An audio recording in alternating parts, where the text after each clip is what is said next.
sky. Feel the ground shaking underneath, trying to take me alive. Get ready for the fallout. Can't stop me now. I got no rival. I'ma find my way through the blood and pain, game of survival. Any time or place, watch them run away. I got none. I'll be standing on my own, never gonna take my throne. I got no rival. Watch them run away. I got no, I got no rival.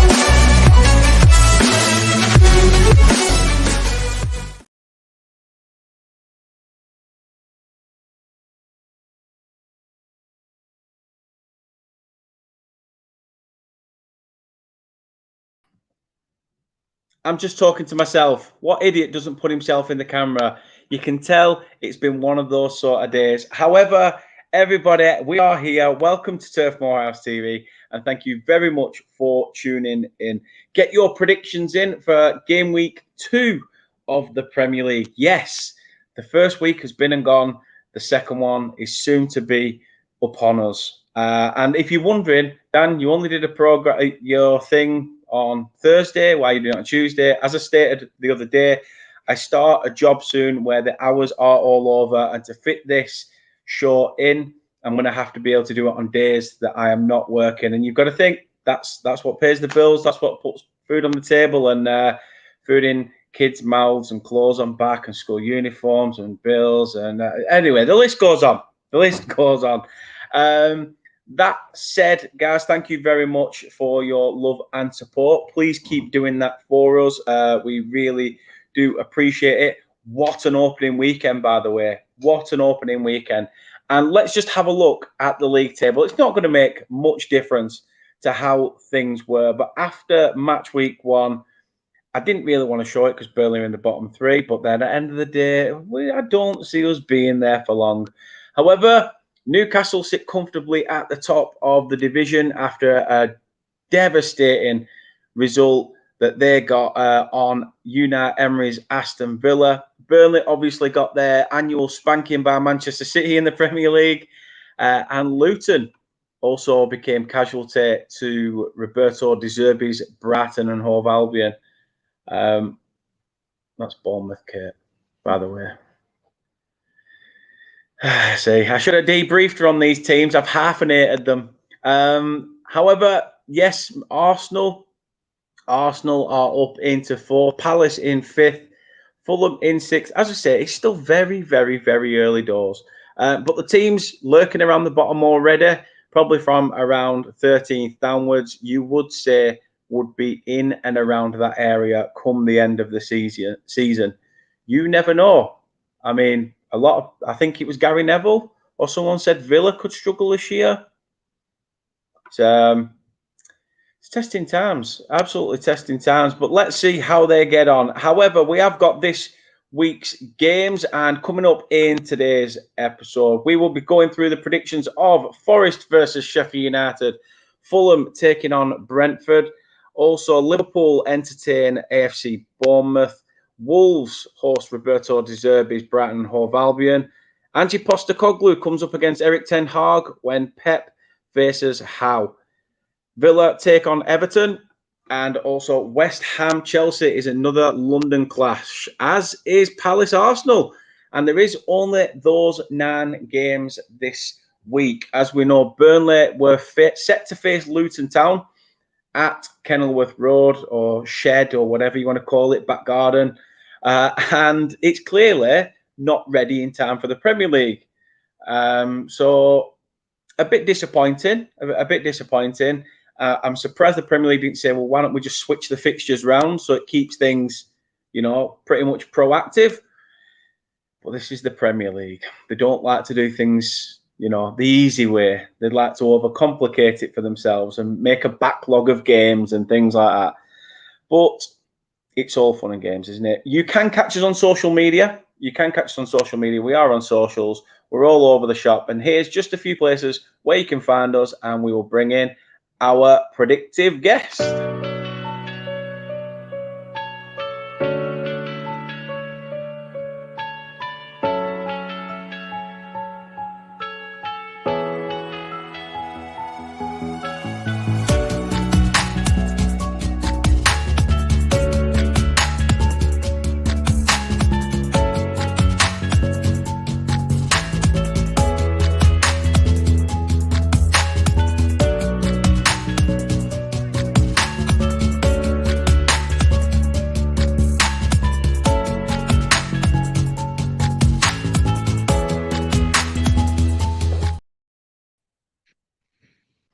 And here he is, Mr. Douglas Horn himself. How are you doing, Daddy Doug?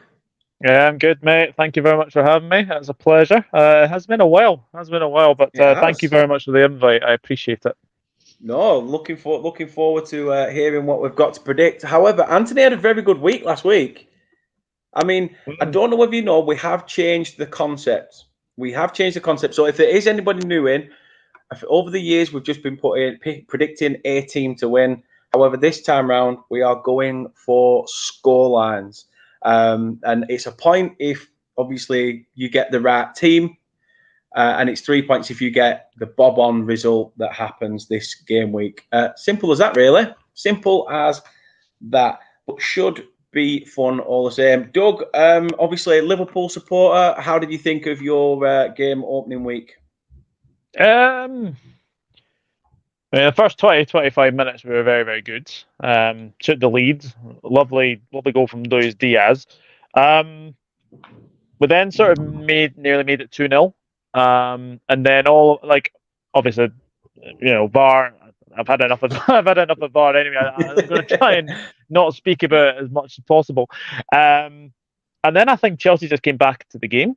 And I think they'll probably go away from that game thinking they should have won that game.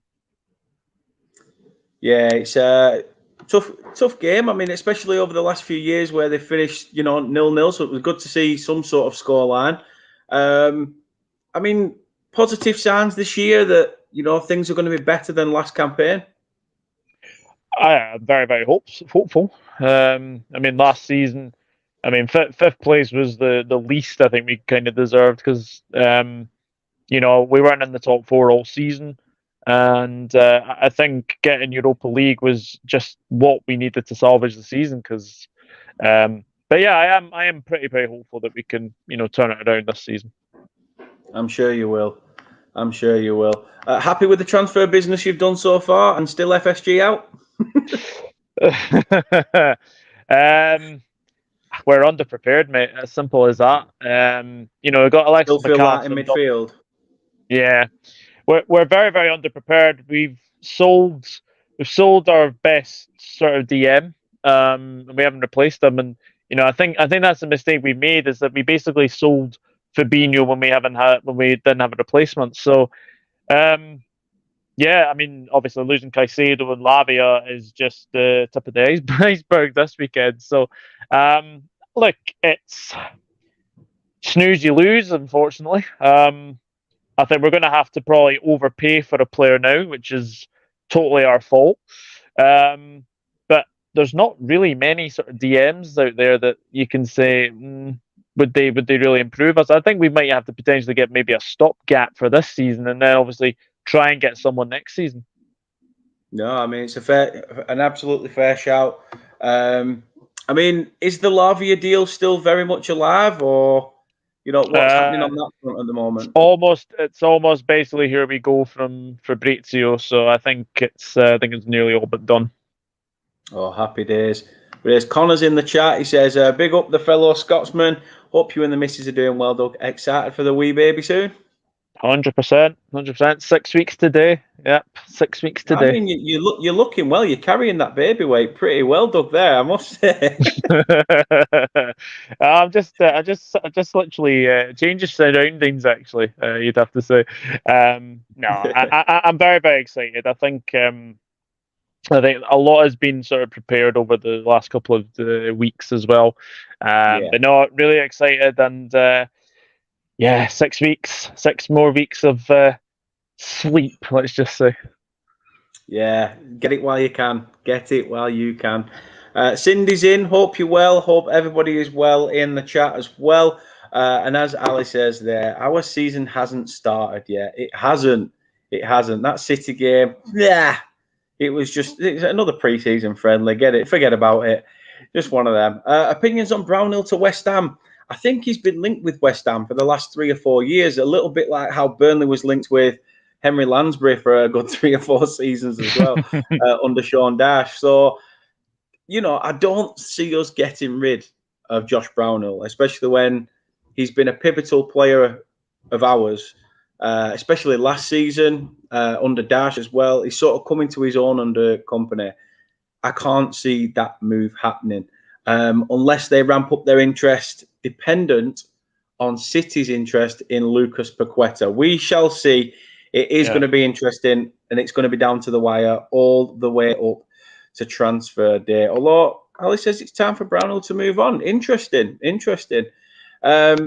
Ellis Davis says, I think if Liverpool signs Sangare and Inacio, you get quality CDM and centre back for the same price. Anyway, Sangare is as good as Lavia, if not better.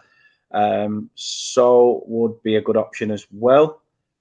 Anthony's in. He says, big up Dan and Doug. Hey Dan, Doug, always got the horn. Bless him, lol. Come on, Doug, smash the predictions. We must win. Typical Anthony has to lower the tone.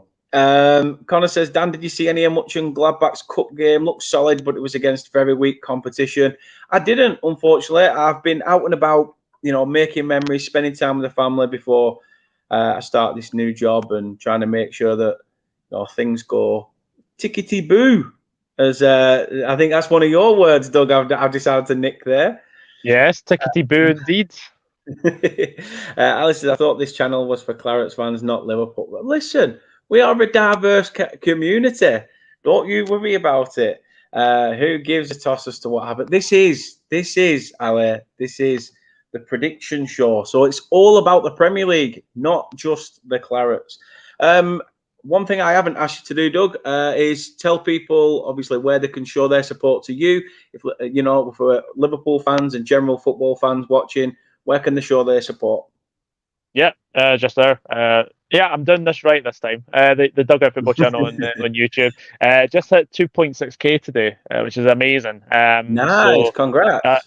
Yeah, it's fantastic, and I think as well. I think I had 2.5 at the start of July. So, channel's going really, really nice. But the Dugout Football channel on YouTube, Instagram at Douglas.Horn, Twitter handle is or X. No, Twitter. I'm calling it Twitter. Twitter. I'm not calling it X. Twitter handle is Inward_1992. You can also find me on Facebook at Douglas James Horn. Happy days. I think the link to your YouTube channel, Twitter, X, and Instagram is in the description of this video. So people, if you do want to get in contact with Doug as well, then please do hit him up. And I agree with Connor, absolutely deserved. I didn't even realize as well, it was only the other day that I noticed this is my 302nd video. So I did 2 videos in one day, and I didn't realize I'd knocked out 300 videos already. And it's slowly getting there. The monetization has started, and like I say, I appreciate everybody that comes into the chat, everybody that supports the channel. Massively appreciate you all. So thank you very much indeed. But if you can do me, 1-2 favors maybe, absolutely Hulk smash that like button. Absolutely do that first and foremost. That would be phenomenal, more than anything. You can also support us by subscribing to the channel. It costs you nothing. And also hit that notification bell so you can be notified when we next go live. Also, you can get involved now with memberships, which Doug here is also a member. So I really do appreciate that, Doug, as well. We are going to change this. I am going to change this as well. So I've been thinking about a lot of things with the membership, and I'm going to lower the price. So you can become a member. Ignore the 2. I'm going to change it so you can become a member for 99p. I'm going to lower it to that because at the end of the day, right, you've got to think about the bigger picture here is the world is a mess. And, I'm not going to try and scam everybody out of pocket. So I'm going to change that to 99p. It's just going to be that one thing per calendar month, 99p, for people to do that. And you can show your support like a certain somebody has done in the chat. Connor has just sent us $1.99 in dollars. But I do still appreciate it, no matter how much, no matter how little, no matter how big, anything goes. And I really do appreciate it. So thank you. So you can get involved by sending super chats, super stickers. It all helps. It all helps. Max, has anyone seen the United Wolves game? Think it's going to be another one of those seasons for United. Their midfield was non-existent. Yeah. I've seen a lot of people talking about removing Rashford from the FPL teams already. I mean, that's not a good sign. Yank says, celebrating payday with a super chat. I appreciate you. I salute you, sir. I salute you. And like I said as well, Doug is a member. Doug became a member, so I do appreciate it. I don't know what happens if I change the price structure. I don't know whether it sort of pauses them until the next month and then changes the price or whatever. I don't know, but I'll sort it out. I'm going to sort it out potentially after this. Yes. At anything, honestly, you could tear blue tack off and send it in the post if you wanted. It doesn't matter. I will accept it all. And there should be a join button on the YouTube page, Connor. There should be a join button under the video, if I'm not mistaken. And you can support us that way. Alice says, I see the blind man. That's why I've got glasses, mate. That's why I've got glasses. So, yeah, you're not wrong. And Anthony says, 99p, that's bloody daylight robbery. In Bristol, you tart-fisted git. Bloody hell. But no, I appreciate everybody. So thank you very much. Anyway, let's get into the nitty-gritty of it. It is the second week of the predictions, and I am definitely going to have to lower my logos. I thought I'd try a background and it'd be fine, but clearly not. So I'll have to work on that for the next one. Cindy's got it, but Connor says it's not coming up for him.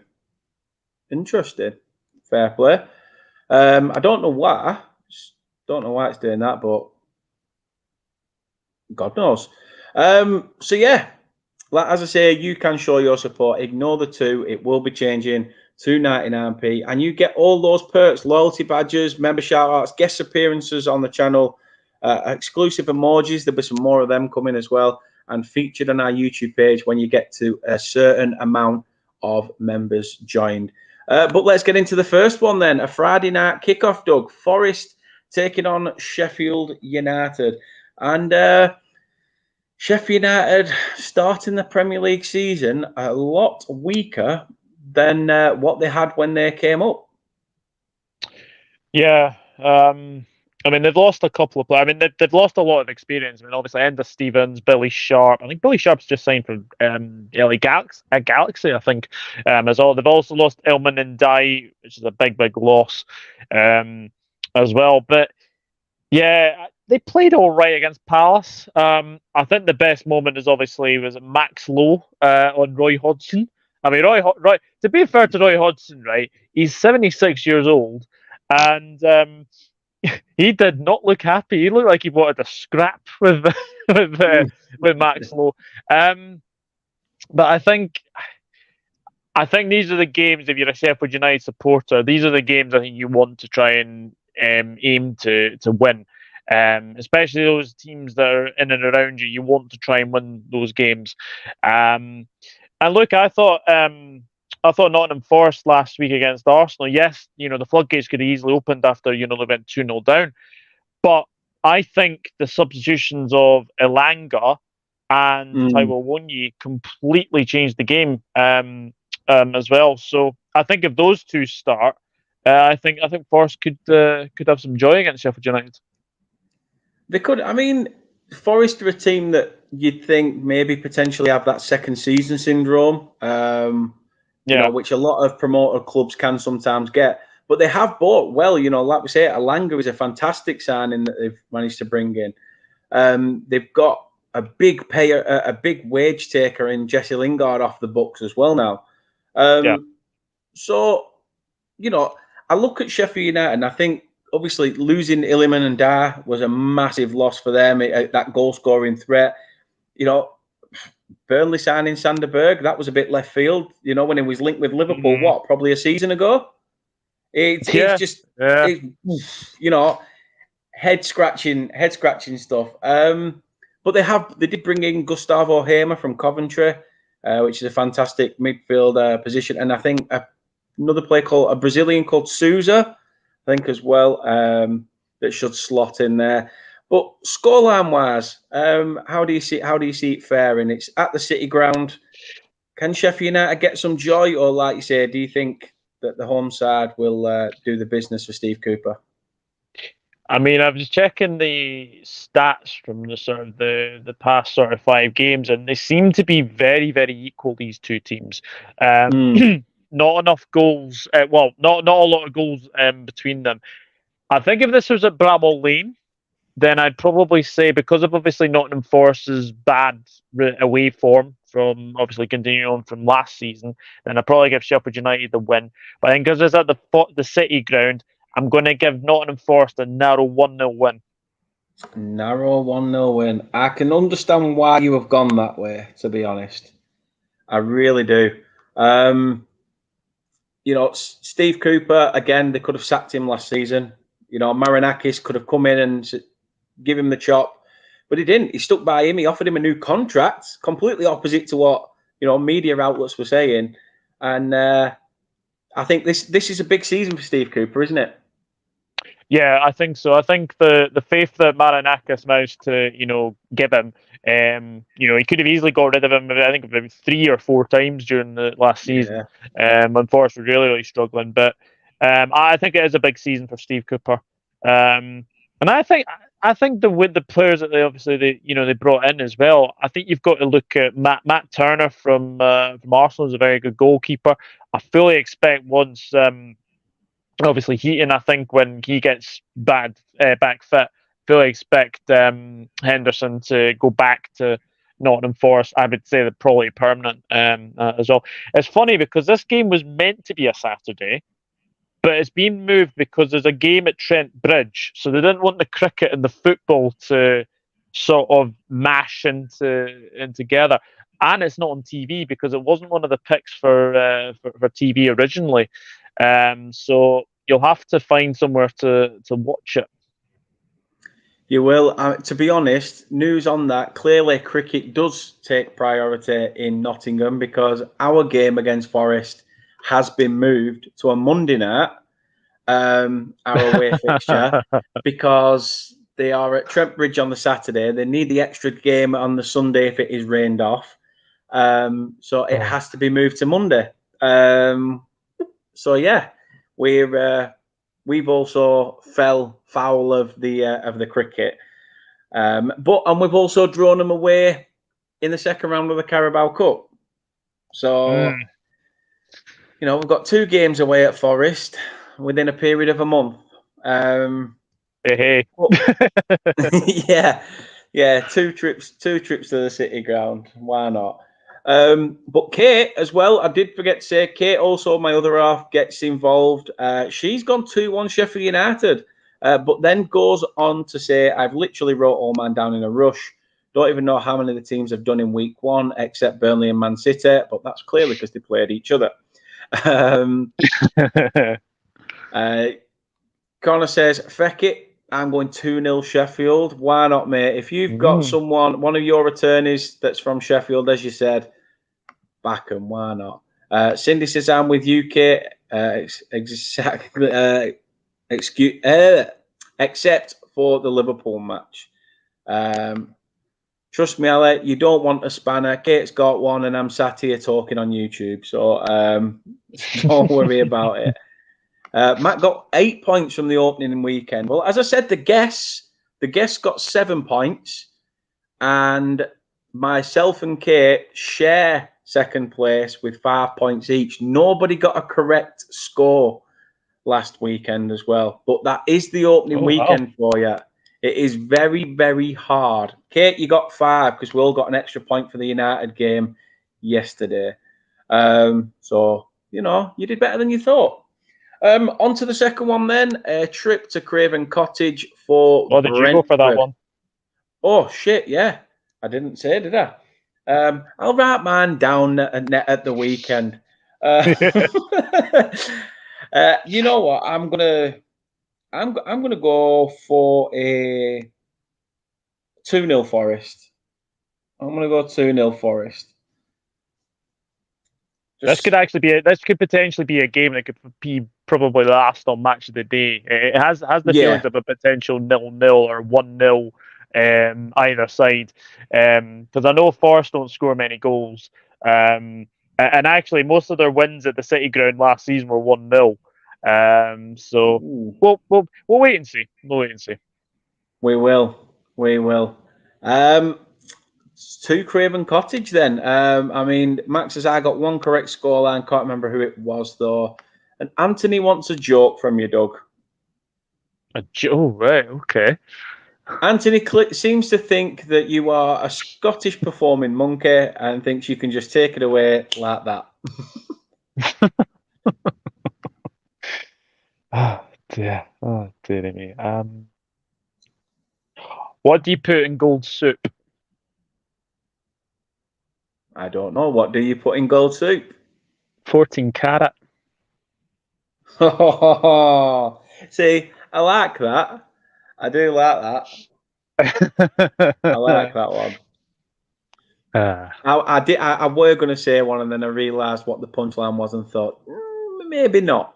Maybe not. It might be a little bit too much. Connor's going 2-1 for this game. He's got his prediction in early, but other people start to get yours in as well. Brentford, good result for them and Thomas Frank's side against Spurs last weekend. Nice 2-2 draw. Not a bad result on the opening day. However, a trip to Fulham. Fulham, one of those surprise packages last season. Everyone sort of thought Fulham were going to be coming up with, the Mitrovic that just seems to come to the Premier League and misfires most weeks, but they found a way to get results, and that's down to the, tactical noir of Marco Silva. Yeah, I mean, this is going to be a fascinating game. I think it's safe to say Fulham got a smash and grab win at Everton, because Everton absolutely dominated that game, and how they didn't win, I'll never know. Although, to be fair, Bernd Leno did make a very, very good account of himself. He had a very good performance as well. Brentford, I said this last week in even my prediction show that I was a bit worried where their sort of goals were going to come from, but you look at Emblemo, you look at Vissa. All right, the second goal, I mean, it goes off Mickey van den Ven and then goes off Vicario. We'll get on to Tottenham in a wee spell there. But I think Brentford will continue where they've left off from last season. I really do. I think as well, not having Ivan Toney is a big, big blow, but having Vissa, having Emblemo in there, you've obviously got Damsgaard to come in as well. They've got some good threats up front, and especially Kevin Schade as well from Freiburg, who they've bought as well. If my memory serves me correctly, this was a 3-2 win to Fulham last season. Now, there is obviously talk that Al Hilal, I think, is the club that's in talks with Mitrovic. So is that the one that just signed Neymar? I believe so. Yeah. Yeah. Wow. So I think if I'm going to sort of base my result on if Mitrovic doesn't play, because I do worry for Fulham goals wise. I know Decordova Reid got a goal last week.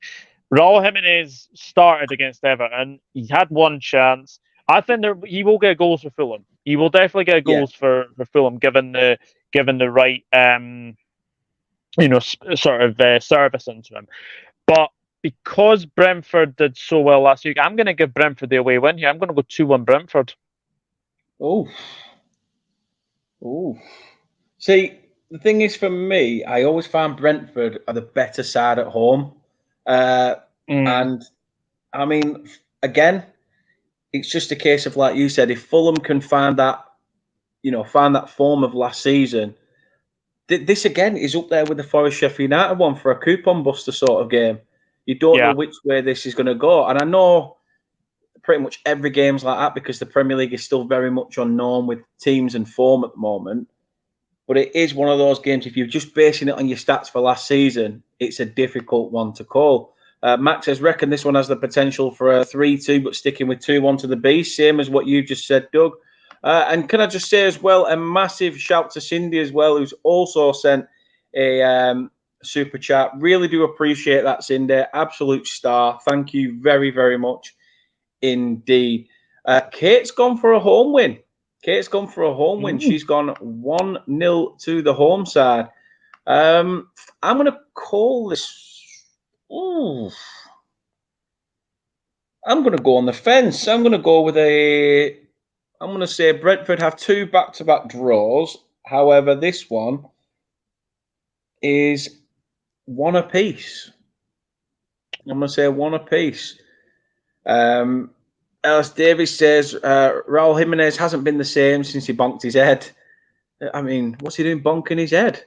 And Fulham will miss Mitro this season. Great keeper in Leno, and interested in seeing how Bassi does as well. Again, Fulham seem to have overachieved last year. Do you think they can reciprocate that this year? And I think you mentioned it about Brentford. You know, we've seen with how Spurs have now lost Harry Kane, which we'll obviously talk about. But Brentford have now, without their main goal threat in Ivan Toney, this can sometimes hinder a team or help a team. How do you feel that's going to go in terms of both these clubs? You know, with Toney out, do you think Brentford can sort of thrive under that? And similar with Fulham, if Mitrovic is to go to Al Hilal in Saudi. I mean, it's a very, very good question. And when you sort of say, I mean, obviously Tony's out until I think it's the 16th of January, or I think it's the 18th of January 2024. Yeah. So I have always been a bit worried with Brentford where their goals are going to come from. But if Emblemo, Vissa, then they'll be absolutely happy with that. And you know what? They have actually got some very, very good players, Brentford, to score from corners. They like scoring from set pieces as well. Obviously, Ben, you'll know him very well. Ben Mee, of course, he scored a couple last season. They've got 2 Burnley centre-backs in Ben Mee and Nathan Collins now, so it's... I think Nathan Collins is a fantastic signing. I really, really do. And plus, you've obviously got Ethan Pinnock, you've got Rico Henry, you've got Aaron Hickey. As well. So I think Brentford will be fine. I do worry a bit for Fulham, but I don't think they're going to be in sort of any relegation trouble or anything like that. I think they might just miss out on sort of the top half, but they'll be there or thereabouts because of their home form. I think their home form could be a pivotal factor this season. But look, I think both sides will have a very, very good season. 2 very good managers in Scotland. 2 very good managers in Marco Silva and Thomas Frank as well. So I think both teams will be fine. I think they'll be fine, and I think Brentford will cope with the loss of Toney easier than Fulham will with Mitrovic. Yeah, good shout. Very good shout. Speaking of shouts, we're on to your beloved Liverpool taking on Bournemouth. This again is a tough game. Bournemouth always seem to put in a really good performance at Anfield. And Liverpool, I don't know. I'm not saying that Bournemouth are a bogey team or anything like that, but they always seem to be quite good, fast-flowing fixtures. How do you see this one faring? Because I mean, you've definitely got to have a better season than last season, haven't you? Yeah. One of the things that really, really let us down last season was the games against the sort of the bottom half teams. I think we kind of went on we had a run of winning against a big team. Like say we beat City, the next weekend we lost to Forest 1-0 at the City ground. And then it was just sort of like that. Beat Manchester United, then we lost to Bournemouth, funnily enough, as well. But I would never have envisaged us winning 9-0 last season against Bournemouth. I think that was just mad. Mad to say the very, very least. Andoni Iriola, I think that's how you say it. I watched a bit of Spanish football, and I've got to say he did a really good job at Rayo Vallecano, managing to get them top half. Even led the side to wins against Real Madrid and Barcelona as well. So he's a good manager, but I think with it being at home, obviously the lower Anfield Road end, I think, is going to be open. The top half is not quite ready yet, so it'll be a bit of reduced capacity. I fully expect us to win this. I don't think it's going to be anywhere near 9-0. Like, I think that's just a complete one-off, to say the very, very least. But I think we'll win, but I think Bournemouth will give us problems because we're way too open at the back, and I think that's because of obviously not having a central defensive midfielder in there. But I do think that we'll get a couple of more goals as well. So I'm going to go 3-1 Liverpool. 3-1 Liverpool. Not bad at all. And you and Kate have both gone for the same. Kate's gone for 3-1 as well. So you have both gone for that same result. One thing I did want to ask you, and pretty much, well, Connor's asked it as well. Your thoughts on the Saudi rumours regarding Alisson? I have to say, from looking at these rumours, it seems to be the same fabricated rubbish that seems to be getting spraffed about Salah. I think it's a load of nonsense. I think he's came out and said that he's not interested as well. So no, I think Alisson will be staying, and I think Salah will be staying at least for one more season at least.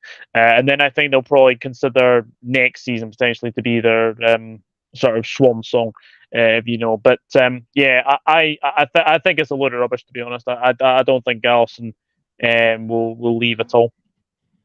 No, I can't see it. I can't see it either. What I can see though is I know you and Kate have given Bournemouth a goal. I just can't see them getting one.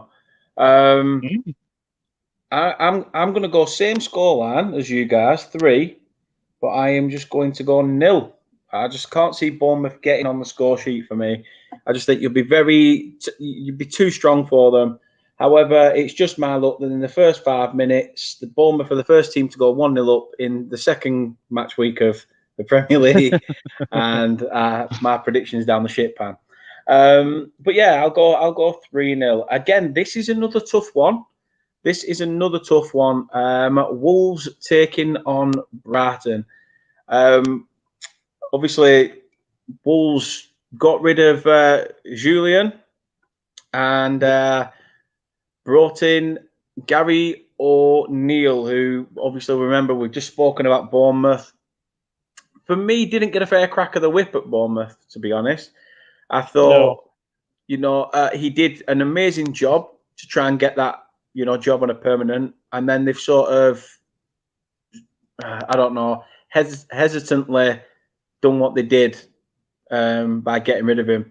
Can you see him being a success at Wolves? And also, how do you think De Zerbi improves on Brighton's campaign last season? Well, first things first, I totally agree with you about Gary O'Neill. I don't think he was given a crack of the whip at Bournemouth. I think he did very well to keep them up. I have to say, watching that game last night, how Wolves did not beat Manchester United, I will never know. They were absolutely dominant. Absolutely dominant. And it was so easy for them to get through Manchester United's midfield as well. Like you look at that midfield that they had Casemiro, they had Bruno Fernandes, and they had Mason Mount. But every time Wolves started an attack, it was always Matheus Cunha. Matheus Cunha, I thought, was excellent yesterday. How they didn't get a penalty at the end, I will never know. I mean, that anywhere else on the field, that is like a free kick. It's a free kick to the team. But the fact that Onana's like literally come out from absolutely nowhere. Look, Onana had a very good game. Onana had a very, very good game yesterday, and would have obviously he did get man of the match in the end. But he does have that in him. He does have that in him where he just has a bit of a mad moment. And I thought the penalty would have been given, but obviously it wasn't. But if Gary O'Neill can get his Wolves team up for the fight, if they play like they did against Manchester United, they will survive pretty comfortably. Yeah. But the problem is Wolves scored, I think, the least amount of goals last season, and that's where my problem is with them. Brighton, look, I think if they get to at least the last sort of 32, last 16 of the Europa League. Look, it depends on obviously the draw that they can get. The thing Thursday, is with Sunday, Brighton as well, it's quite difficult because a lot of people look at the years of, they look back to Fulham, all yeah, those years ago, for sides like Brighton and teams like that get in and around it, thinking, can they do what Fulham did? It's very difficult. Like I say, that's like asking Brighton or Aston Villa to do what Leicester did and go on and win the league. yeah. It's a question, don't get me wrong, but it's not one that you're going to get a definitive answer on. And I think as well, you look at the game against Luton. I mean, Luton Town were actually in the game for most of that game. It was 1-0 for a long time. Obviously, Brian did get the second goal as well. I mean, there has been some dodgy penalty decisions anyway this weekend anyway. But I have to say, Brighton's firepower is really impressing me at the moment because you've obviously had Joe Pedro starting. You had the young lads. I think it was Sangria that came. I think it was Sangria or Dangria. Someone of that name anyway. He scored, and then you have Evan Ferguson coming on, and he scored. So the firepower that they've got, especially with Mitoma, they've got Enciso as well. Brighton are building a really good team there. I do think the Thursday Sunday football could be a bit of detriment to them. But look, I think it's going to be very interesting to see what they can do. As far as this game is concerned, I can only really see Brighton going to the Molineux, and I think that they'll score a couple. I can't see Wolves scoring, unfortunately, because lack of goals is what they're accountable for, unfortunately. So I'm going to go 2-0 to the Seagulls. 2-0 to the Seagulls. So, Doug, with a prediction for Brighton there. No goal for Wolves in this one. Ellis Davis says, I'm saying 2-2. Wolves tore you out of the park, and Brighton will be more open without Moses Salcedo as well. But Brighton are full of attacking flair end to end. Again, I understand the Salcedo sort of situation. However, again, it can help a team. I think De Zerbi said it, that if these players don't want to stay and believe in what we're, sort of what we're trying to achieve, then fine, go. No one's bigger than the club. He wants people that are willing to grow with the club. And, I agree with him. Every manager wants that philosophy with the players. Who knows? That's why we do these predictions. It's just guesswork. Speaking of guesses, though, Kate has put in a guess. She has gone for 3-1 to Brighton. I don't know why she's put 3-1 Brighton, but she put 2-1 Brighton down here. She put 2-1 Brighton on the thing. So, Kate, you need to tell me which one it is, because I can change it to 3 if you want it to be 3-1. If you want me to keep it to 2-1, I'll put it at 2-1. I'll keep it at 2-1. But you need to let me know ASAP. However, I do think Brighton are very strong. That Wolves performance was decent. Again, it is going to be tough. If Kate doesn't go for 2-1, or whether she does or not, I'm going to go 2-1 Brighton as well. I think Wolves will get one, but I think Brighton are going to be too strong for them. And she said she's read it wrong. She's sticking with a 2-1 to Brighton. Fair play. Yeah. I will give you that. At least you have cleared up that one. A game that's probably going to just be hyped up by the media. It's Spurs versus United. Spurs, I mean, great positive signs under Ange Postecoglou, really. I think an unusual signing. as from a managerial perspective. I think a lot of people, especially Spurs fans, thought Daniel Levy's done another Nuno situation maybe. But you could see pre-season and even in the Premier League Summer Series in America, the philosophy at Tottenham has changed. The style of football they've started to play. It's going to be something that they're going to have to get used to. I think Spurs will be stronger without Kane, and I've said that for about 2 or 3 years now. But I mean, even when Kane were injured, Sean, I'm not trying to rhyme there, but if it does, it does. But players are going to be able to play to their strengths, not to the strength of one man up top. And I think that could help Spurs massively. However, Manchester United made numerous signings. They've got the, Erling Haaland off Wish, shall we say, Hoyland instead. And obviously Mason Mount was brought in, Andre Onana. They've spent money. They've spent money for apparently the Glazers that don't spend anything. But, they have spent some money at Manchester United. So have Spurs, James Maddison. What can Eric Ten Hag achieve with Manchester United this season? And are Spurs going to be a surprise package in that top six? Are they going to sort of, without Kane, a lot of people are writing them off already, aren't they? Yeah, it seems to be a bit unfair that people are seeming to be writing off Spurs, especially with like Harry Kane being sold. I've got to be honest. Apart from defensively, I thought Spurs attacking were very, very good against Brentford. I like the interchange they have with obviously Son, Richarlison, and Kulusevski. But I agree with you. I think Spurs will be galvanised by the fact, yes, they have sold Harry Kane. I mean, Harry Kane even said in his sort of farewell, it's not a goodbye. It's maybe like a see you soon. So you've got to assume that you probably will come back to Spurs at some point.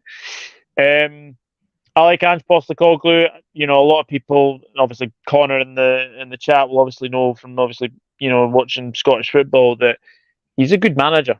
He will take no prisoners at Tottenham as well. Man United. I don't know what it is. Like, I have to say, some of their signings this season, I'm like, okay, Mason Mount. Yeah. I saw that performance yesterday, and that is the performance every Chelsea fan will be saying to Manchester United, look, we told you so. I'm not convinced that midfield of Casemiro, Bruno, and Mount works.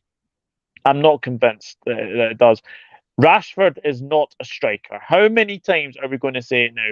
And I know that obviously I think Martial is another one. Hoyland seems to be injured at the moment as well. Rashford is not a striker.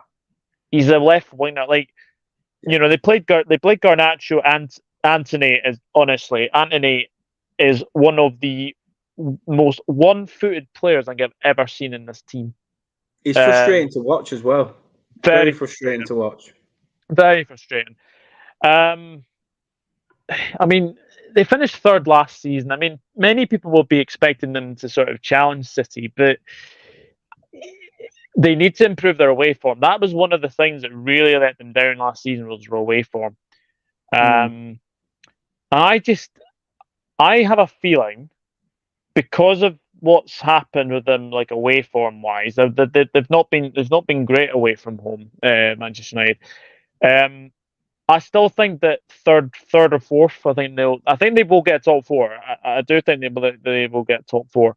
But I don't think they will improve on what they've done last season. But for this game, it's Ange Postecoglou's first game at the Tottenham Hotspur Stadium. The crowd will be up for it. They'll give him a very, very good reception. That keeper that they've got, Vicario, honestly, he is very dodgy. Seems to flap at things a lot, and he seems to come out rash at times as well. So if he can improve on that, it's only the first game of the season for him, then I do think Spurs will do well. This is one of my shocks of the weekend. I'm going 2-1 Tottenham. 2-1 Tottenham. Wow. He has called it. He has called it. Connor does agree with you. He says Rashford needs to be on the wing. It kills him being up top. He can't play his game as much, which is pretty much what you said. Carl's in the chat as well. Hope you're well, Carl. And he went for 1-1 in this game, as did Kate. Kate went for 1-1, which it seemed to be popular in the chat. Did 1-1 amongst a fair I few think it was people. it 2-2. Was it 2-2 last season? Yeah. 2-2. I remember Manchester United went 2-0 up in this game as well, and then they were pegged back to 2-2. So, look, I just think this will be a very interesting game on Saturday tea time. Definitely. I'm gonna go. I know you've gone for a shock and gone 2-1 to Spurs. I'm gonna say this is gonna be a big scoring game. Oh, okay. I'm talking end-to-end sort of fixture. I'm thinking a 3-2. Oh, but who too? Yeah. You know what? I can't split them. I'm going back on my word. I'm gonna go for a 3-3. 3-3. I'm Well, going for a I tell you 3-3. something. You'd be spoiled for spoiled for entertainment for that game. Goodness me, 3-3. Definitely. This is why I finished bottom of predictions, Doug. You should know this by now. rash decisions like this. However, a game that could either be heavy goal scoring, or a quite dull affair with both teams cancelling each other out. It is Manchester City and Newcastle. Two teams very, very much started the season in form. Newcastle, dispatching of Villa comfortably. City, putting that Community Shield loss behind them and absolutely taking the game to Burnley as well. Again, a very tough fixture, but back at the Etihad, you'd probably favour the home side. You would, but I think people are kind of forgetting that they do have the Super Cup tomorrow. Now, Yes. will Pep want to look at that game to be more important than the Newcastle game? Which I think, but I think with it obviously being 8 o'clock, I think that's probably like a reason for it. But I don't think you were too bad against City. You had chances against City. I think as well, like, Josko Gvardiol is a very, very good player. Kovacic is a very, very good player. They have lost Kevin De Bruyne, I think, for 3 or 4 months, which is a big, big blow for them. Yeah, Max says he's out for 4 months with a hamstring. To be honest, when he actually got the injury, the upset in his face, it was almost like a player that was thinking, I'm fed up of being injured now. Like, Yeah. it almost, there was an almost look in his eyes if to say he contemplated calling it a day. I mean, it would be unheard of City potentially looking to probably move him on, but it does get to that feeling that he is starting to get very injury prone, Kevin De Bruyne, which is a shame because he's a wonderful footballer. He really is. Erling Haaland did not much in the game against Burnley, but he scores 2 goals, and that's the difference when you've got a very clinical finisher in Erling Haaland. Newcastle were absolutely fantastic against Aston Villa. They were so good against Villa. I love Alexander Isaac. I think he's been very, very good. And I've got to say as well, you've got Isaac, you've got Harvey Barnes, Anthony Gordon, Almiron, even obviously Sandro Tonali as well. Yeah. This is going to be a very, very good game to watch. However, it is at the Etihad. If it was at St James's Park, then it might be a sort of a different story because Man City did struggle there. I think it was a 3-3 last season. I think they won 2-0 at the Etihad. I will give Newcastle a goal because I think Newcastle are very free scoring at the moment. They had a very good pre-season as well. But I think we've obviously losing De Bruyne, it will give Foden more sort of space to run into. You'll get Kovacic potentially. Potentially John Stones will be back as well. I'm going to give City the win here, 3-1. 3-1 to Manchester City. I don't know whether Kate's fallen asleep or not. However, she has predicted 3-2 to Manchester City. So she's given the Geordies an extra goal in that fixture. Again, after going 3-3 with the last one, this, as I said earlier, this has got all the markings of a game that could be free-flowing or two teams that cancel each other out. Yeah. Watching Erling Haaland the other week for me is scary. Just he doesn't even need to look where his foot touches the ball. He doesn't need to know where the goal is, because as soon as his foot touches the ball, it's in the back of the net. He's just that clinical. He seems to, I don't know, clearly take shots left, right, and centre in his head to get himself. Other people count sleep. He counts how many goals he's got in 103 appearances. This guy is phenomenal. But then, like you said, there's the Super Cup. Players could potentially be rested. I'm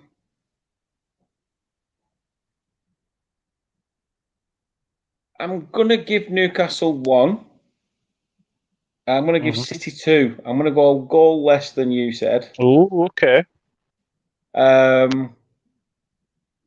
think even City's B team and C team are still quite strong, to be fair. Yeah. So I think that's why I'd give City the upper hand. But it would not surprise me if Newcastle create an early season shock. Kate is in. She's not asleep. She's still with us. She's gone for a 3-2 to City. There's confirmation of that. Villa will definitely want to put that result against Newcastle behind them. And they start with a game at home to Sean Dyche's Everton. Again, Unai Emery did an amazing job last year with Aston Villa.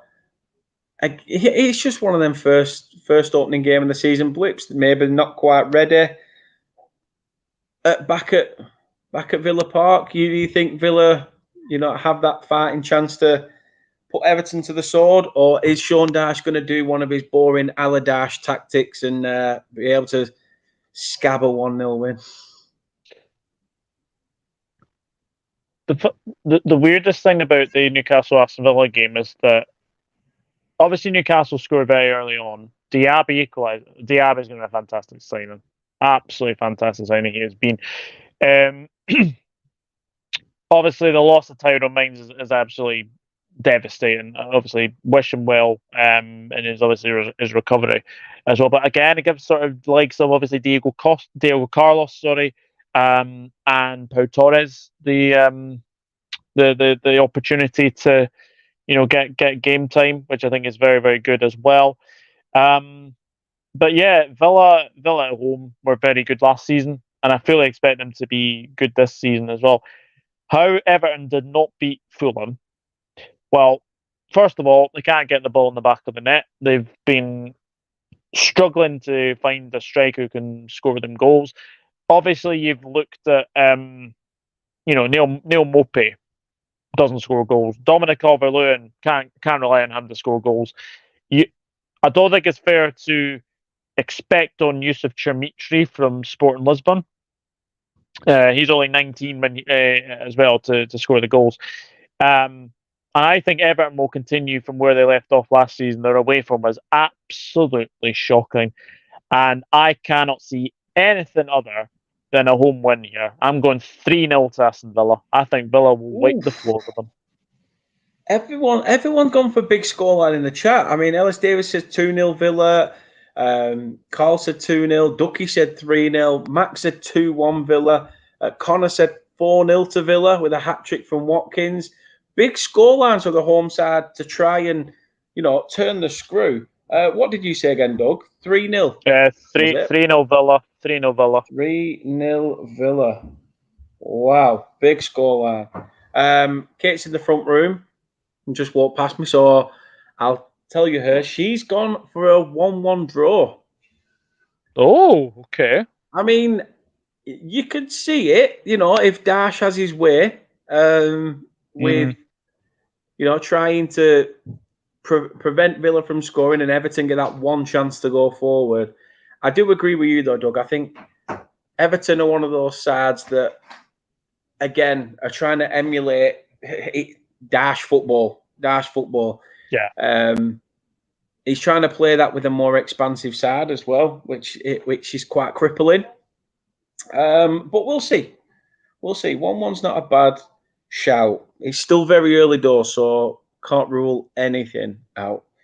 And it is only a prediction. And Or do you go curveball and go for an Everton away win?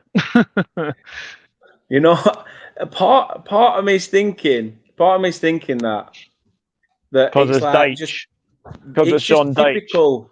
Not even because of that. Like, I want Everton to get relegated, just so, because my stepdad's given me too much shit at the start of the season already, and he's a Blue, so he needs knocking down a peg. Yeah. Plus, I tell him if he does go down anyway, that's fine. I said Real Madrid have Castilla; they have a B team in a different league. I said, so you can be our B team with all your Burnley rejects in it. So don't worry.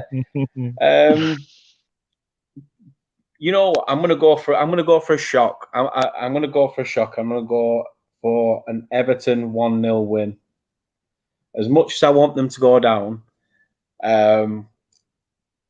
just to wound my stepdad up. Just in case Everton fans come at me, it's just to wound my stepdad up.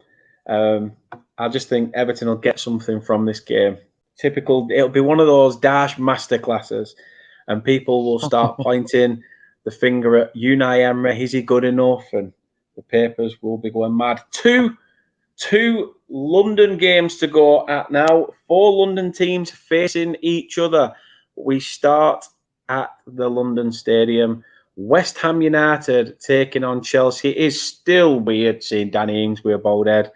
However, West Ham taking on Chelsea.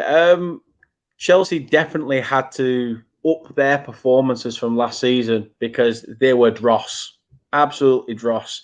West Ham, David Moyes looked like he was going to be a casualty last year, and it could still be this time round. West Ham need to find some sort of formula now that they've got no main man in midfield. They've lost the likes of a leader like Mark Noble over the last 2 years. Now Declan Rice has gone, potentially losing Paqueta. Is it sort of going a little bit down for West Ham now? Are they going back to the days of, Sheringham and Championship football? It's tricky with West Ham. I mean, they've obviously bought well, and obviously getting Edson Alvarez. He'll probably make his debut for this game as well.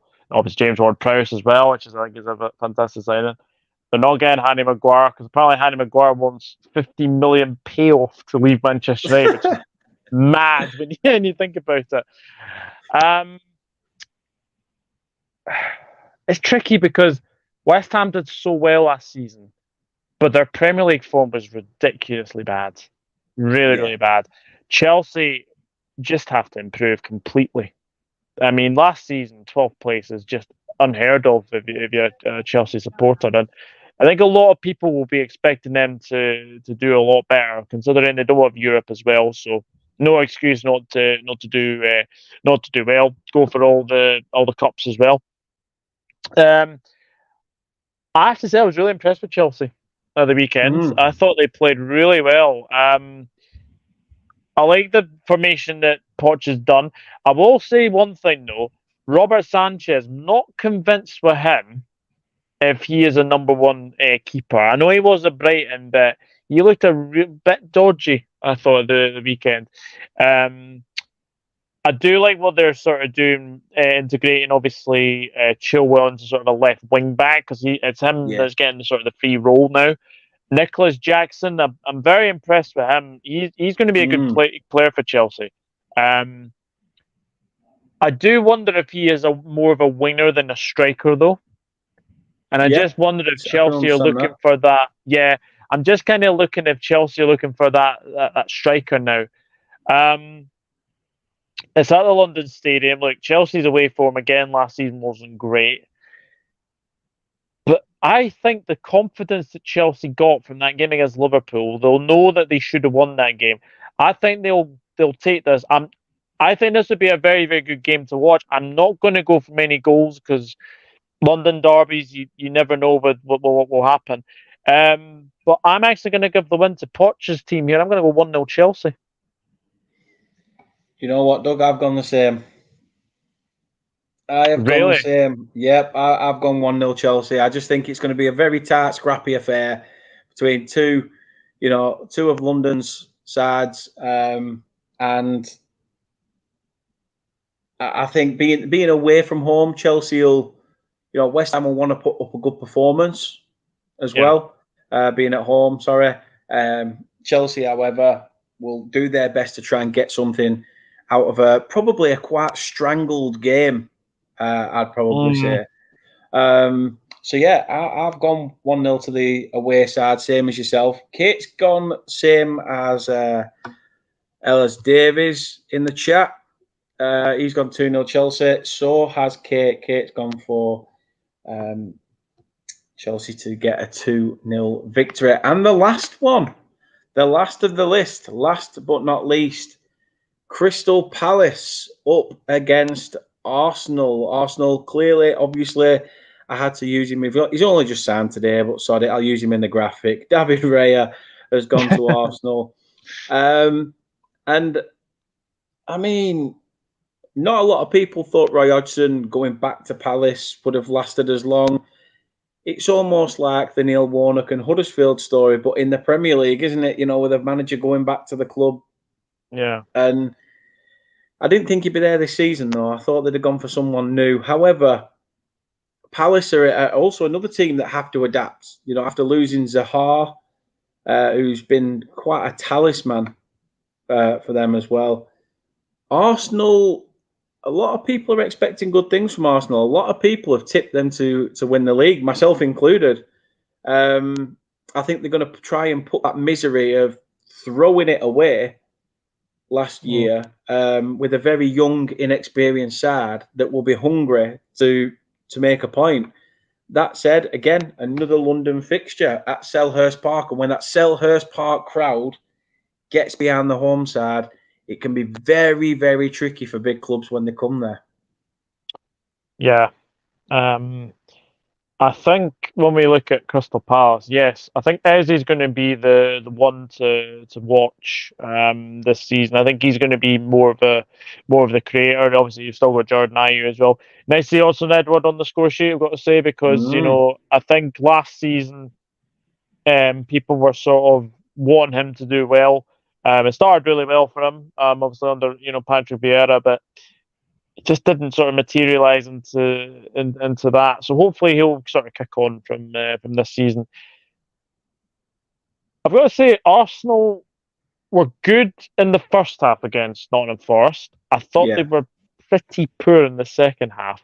I think they allowed Nottingham Forest back onto them as well. David Raya, fantastic signing. However, I wonder if Ramsdale will continue being the number one for the time being. I think he probably will. I think Raya's gone in there as a number two.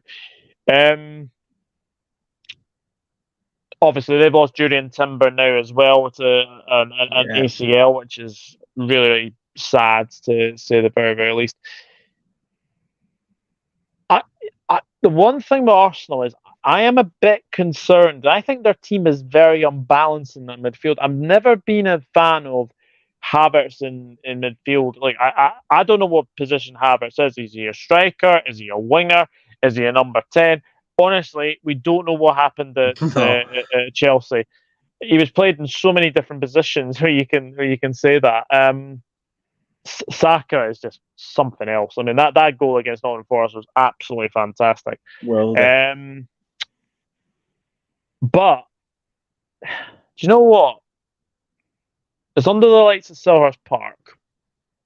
It's never an easy place to go to, especially on a Monday evening.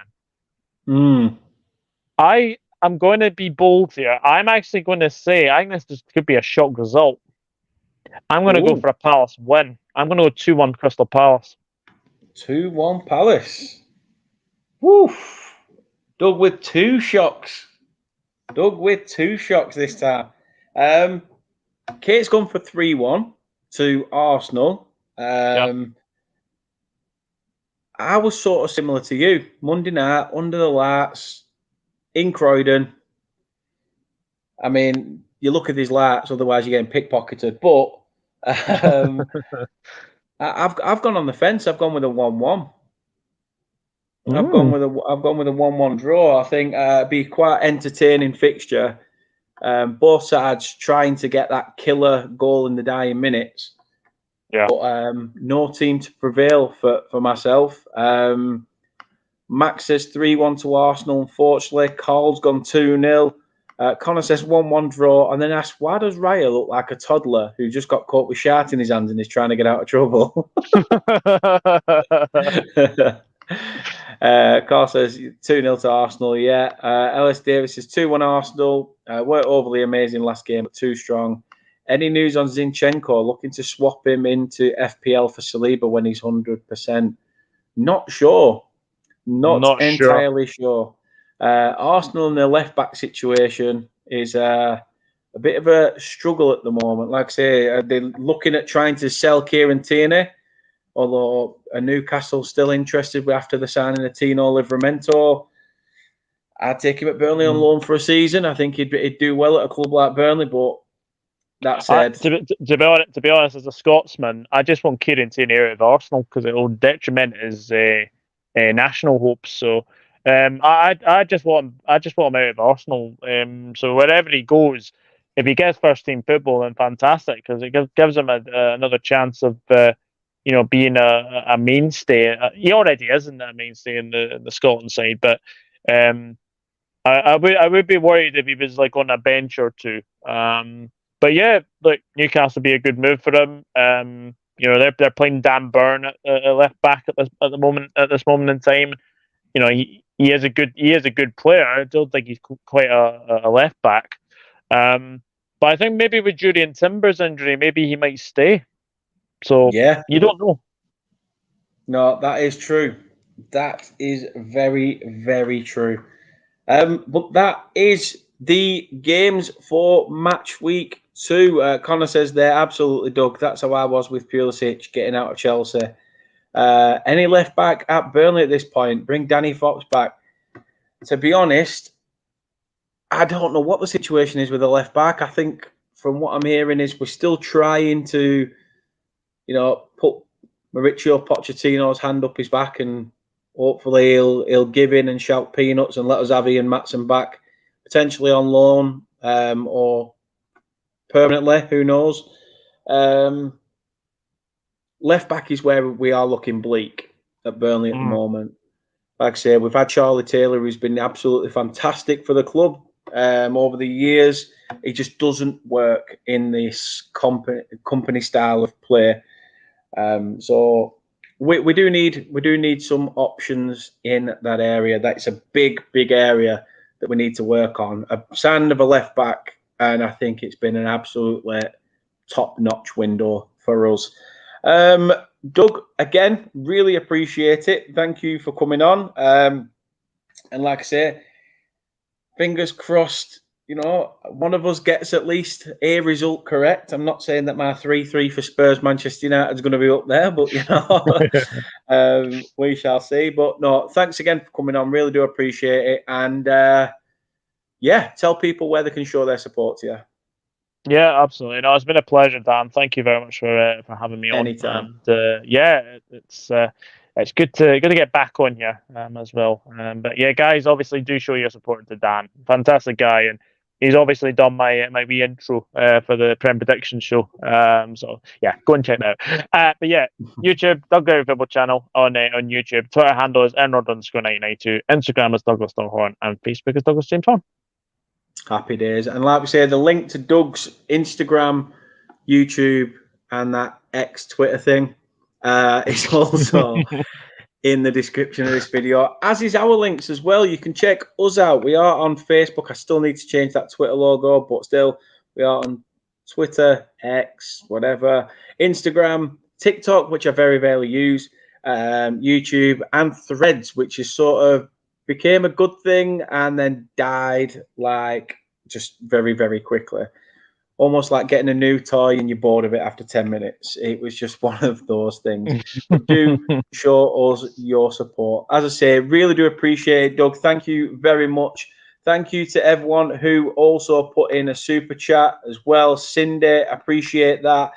Connor, massive respect as well. And obviously, if you want to become like Doug, and I mean, you're not going to become a legend overnight like Doug. However, you can still work your way to Doug status by becoming a legend, by becoming a YouTube member. We really do appreciate it. Ignore the $2.99. As I said, I am going to change it. You can get all those perks on the privilege of it being 99p. So please do consider it. And it helps us. It helps us every single month to grow as a channel. And it all goes back in to helping us bring the content that you deserve. I'm going to try and bring as many watch-alongs as I can. As I say, my hours will be stupid in my new job, but I will do my best.